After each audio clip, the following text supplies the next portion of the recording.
Okay, sorry about interrupting on that last one. I had one more example to give for section 10.3, and I accidentally hit stop recording. So I'm going to do this one last example just as a little additional recording. So here we have, in the diagram in example 4, suppose ST equals 32. So ST is equal to 32, okay? And CU equals CV equals 12. So CU is equal to CV, and they're both equal to 12. Okay, so you're supposed to find the given length. So the first one that they ask for is QR. So QR. So again, we go to our theorems. Okay, we're not talking minor arcs, so 10.3 goes out. 10.4, we're not talking about a perpendicular bisector, so it's out. If the diameter of the circle, there's no diameter. Okay, in the same circle, congruent circles. If two chords are equidistant from the center, then they are congruent. Okay, let's look at this. So we have two chords, QR and ST. And we're given that the distance from the center to QR is 12, and we're given that the distance from the center to ST is 12. So those two chords are equidistant from the center. Okay, so happily they are congruent. So QR is congruent to ST.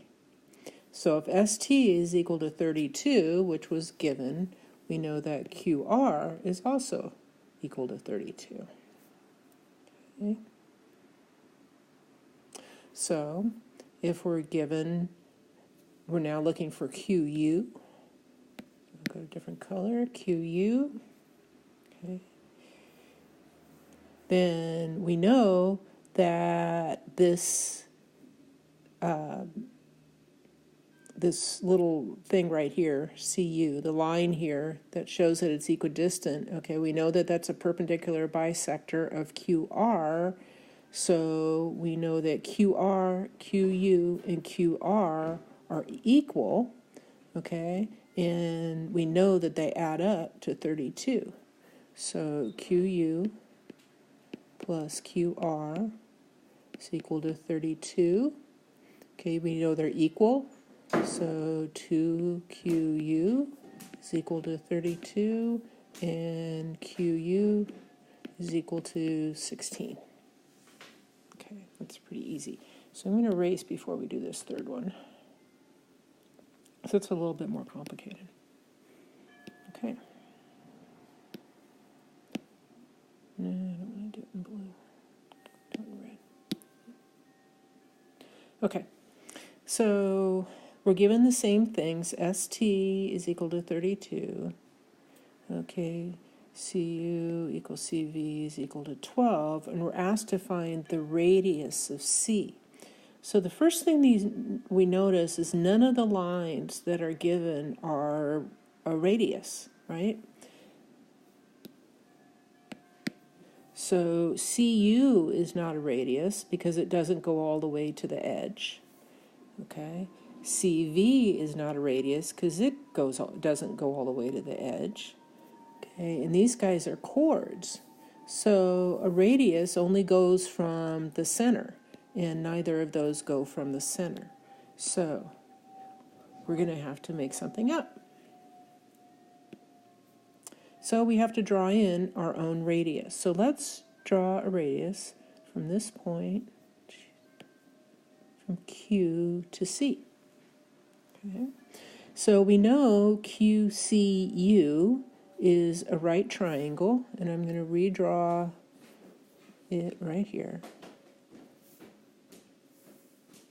Okay, this is point Q, this is point C, this is point U. Okay, and we know this is a right triangle because that's a right triangle. Okay, we know that CU equals CV is equal to 12. Okay, And we also know that QU is equal to 16.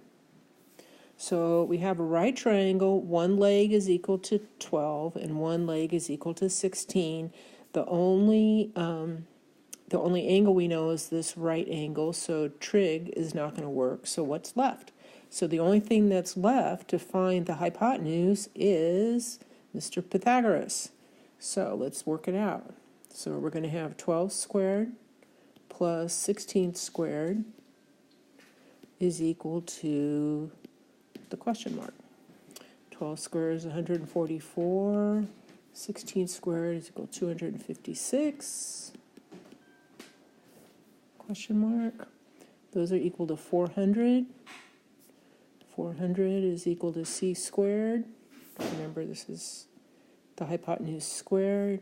So square root of 400 is 20 equals c.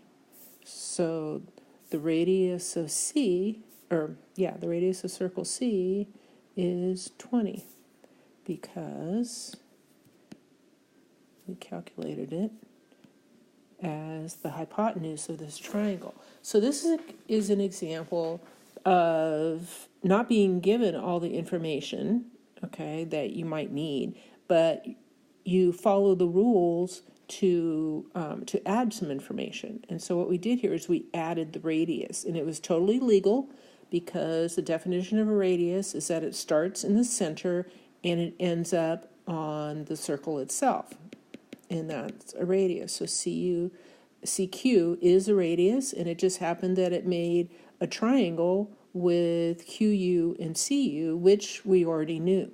So that came in very handy. So we were able to use the information in 6 and 7 to get 8.